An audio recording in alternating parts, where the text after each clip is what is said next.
It's that time of year where we all get together with our families and give thanks for everything we have in our lives and everything we have been blessed with. We all eat like it will not catch up to us while enjoying the company of relatives we rarely get to see throughout the year. In the world of MMA, the food we consume can be metaphorically linked to the fights we have gotten to witness throughout the year, while the relatives we rarely see can be linked to some of the bigger names in the sport that have all but vanished before our eyes. We dined on such classics as Justin Gaethje vs. Michael Johnson and Darren Elkins vs. Mirsad Bektic until we sat back in our chairs and loosened our belts uncomfortably from the dramatic violence and autorial storyline that played out before us. We were happy to see Uncle George as he finally came to dinner after a long 5-year absence, and he warmly greeted cousin Michael Bisping back from his own layoff in the UFC family. Let's take a look at some of the other things we are thankful for in our extended mixed martial arts family. The first thing I am thankful for is a bit of a sideshow, but for the MMA fans of yesteryear, it will rot your teeth like pumpkin pie, a heavyweight Grand Prix reminiscent of the Pride years that many of us cherish so fondly. Granted, this tournament features a lot of cast-offs and MMA nomads that are way past their primes: Roy Nelson, Frank Mir, Fedor, Chael Sonnen, and King Millowall, and also a few guys that couldn't get to the top in the UFC: Ryan Bader, Matt Mitrione, but it potentially offers dream matchups that many MMA pundits only dreamed. Fights like Mir vs. Fedor, a fight that pits two of the best ground tacticians the sport has ever seen against each other. One is a guy that would use his slick submission game to come back from the brink of defeat. Another who uses a simple, yet explosive arsenal of submissions to tear your bones apart like breaking wood. Or how about a fight like Roy Nelson and Rampage Jackson? A fight that would pit a coach on The Ultimate Fighter versus the contestant that won the whole show.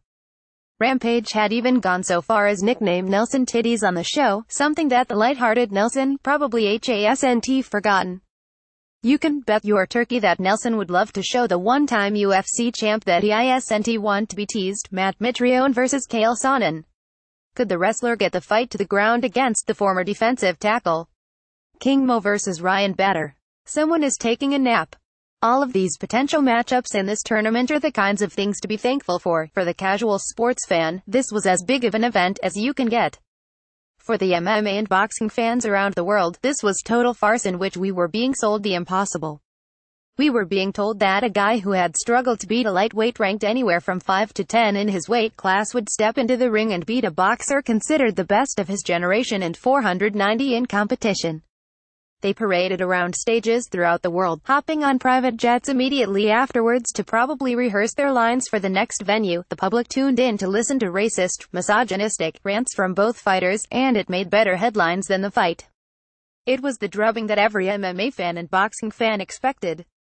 Conor clipped Floyd in the early rounds with an uppercut that would prove to be his biggest highlight of the night. The announcers did their best to make you believe this was competitive, but Floyd stepped on the gas whenever he wanted and made the fight look like exactly what it was: a great boxer versus a guy who had never been in the ring before. Once it was over, the fighters embraced, the checks were cut, and the MMA and boxing world could get back to business. The funny thing about that business is that Mayweather and Conor have both fought exactly the same amount of time since the bout ended. 0. This fight would be the main course of your Thanksgiving meal. Gaethje had a decorated career as the champion in the now extinct World Series of Fighting and had a knack for being in exciting and explosive fights. Johnson was known as a giant killer. A guy that was as powerful as he was athletic, and is the only guy to top Tony Ferguson in the octagon. Johnson knew many were writing him off in this fight, and came to prove that he was nobody's stepping stone. Gaethje was here to prove that he belonged amongst the best, and that his reign in WSOF was far from just a good fighter beating up on inferior competition. Both guys came to show out, and that they did. The fight started as violently as it ended. Johnson clobbered Gaethje right off the bat, and the two traded hands until a huge shot put Justin on skates. Johnson couldn't finish the job, but it wasn't for a lack of trying. He threw everything he had at the newcomer, and Justin fought valiantly despite being badly damaged. He survived until the end of the round and seemed to have gathered himself. It wouldn't last. Gaethje was again clobbered by the determined Johnson, and the two would again trade hands. Johnson, hell-bent on destruction, and Gaethje, in on-survival mode. Justin survived for a second time, but the crowd was on their feet in anticipation of a thrilling conclusion. They would get it as the round wore on. Johnson was fatigued from the relentless assault he had put on the toughest nails newcomer. Gaethje sensed the tiring Johnson and pounced. He hurt the former tough alum with a vicious uppercut and poured it on until he got the stoppage in the second round. The crowd roared, the announcers shouted at the top of their lungs, and everyone at home had to be on their feet for the spectacle they had just witnessed. The 2 rounds of fury should be the fight of the year, and with a good reason. 2 warriors left it all in the ring and gave everything they had until one was left standing. It was what the sport of MMA is all about. Going into UFC 217, the headliner between Michael Bisping and St. Pierre for the middleweight crown felt like the worst of the 3 title fights we got that night. TJ Dillashaw and Cody Garbrandt were 2 young fighters at the peak of their careers. Joanna and Thug Rose were 2 of the most cold, violent women in the entire sport, and a decision seemed about as likely as anyone outside of Joanna's family spelling her last name correctly on the first try. However, MMA fans were treated to a throwback of a fight between 2 guys that are almost guaranteed to be first-ballot Hall of Famers. George had been away from the game for 5 years and had campaigned his whole career as a welterweight. Bisping had been away for over a year due to injury, and his first defense was against the ghost of Don Henderson in a fight that Henderson got on his name recognition alone. Nobody thought they would captivate the way they did. The 2 aging fighters hammered away on each other for 3 rounds, with Michael getting the better of the striking exchanges and making St. Pierre show all the ring rust many expected from him.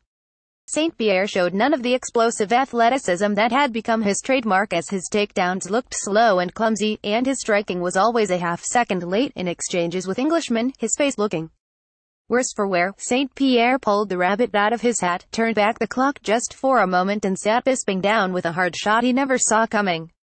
He quickly took his back and sunk in a rear naked choke that Bisping couldn't defend while he was simultaneously trying to clear the cobwebs.